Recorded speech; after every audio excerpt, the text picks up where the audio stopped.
Hai ma'am बुखरमजरी से अना सेमजगद वीडियो से मैम कमेंट सम पीबरक नहान की जॉब कार्ड के थाबद वीडियो सेमजबद मैम ओल्ड एज पेंशन की अमतंग हापीरोना हाइबको सेमजबनी वीडियो से सांगदी सांग्रेको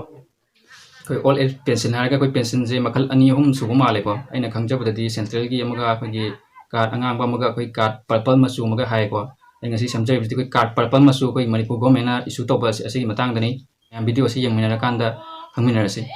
adu video si lori yema lora kanda khang da mayam ko yawna bi do share to biramo duga channel si subscribe to biramo han bada chrome browser je sang bi ani chrome browser je sang ga koi social welfare ki website che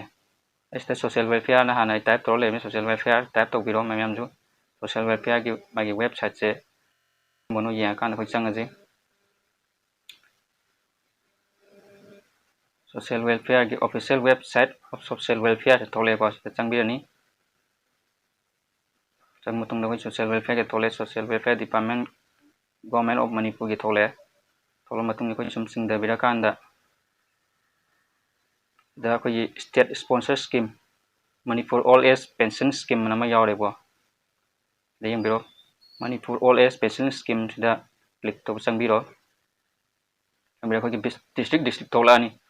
district ko ki manipur ki district tara mari ki thole si tara mari khak lei dikte ko tara thok oibani tara thok oibu da tara mari oibu manung da ko ki isa ki district to khambi ani select to bi ani da for Bisempur de khalage da ko download to bi ani do download tawra kan da pung yeng ji kram list thola ka habdu thole all age pensioner under mobs in respect of Bisempur Assembly constituency thole sida koi sta leire name of pensioner song jina name of pensioner hai je koi moi ji lan ba male ko address of pensioner hai do bu am gudo male sine address ni to som de lei jina koi card number 11 13 ana leire do koi sai cha gi sida psc yame psc masi Bisempur district ki on plug thok pani do koi gi SC ki ju thom dong male block ki ko adu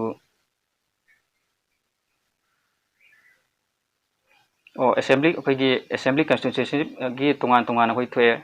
sida serial number number assembly constituency gi ju da list salai re card number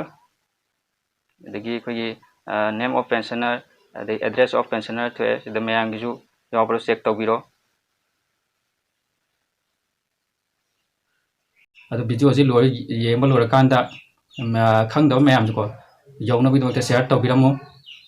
duga channel si subscribe to biramo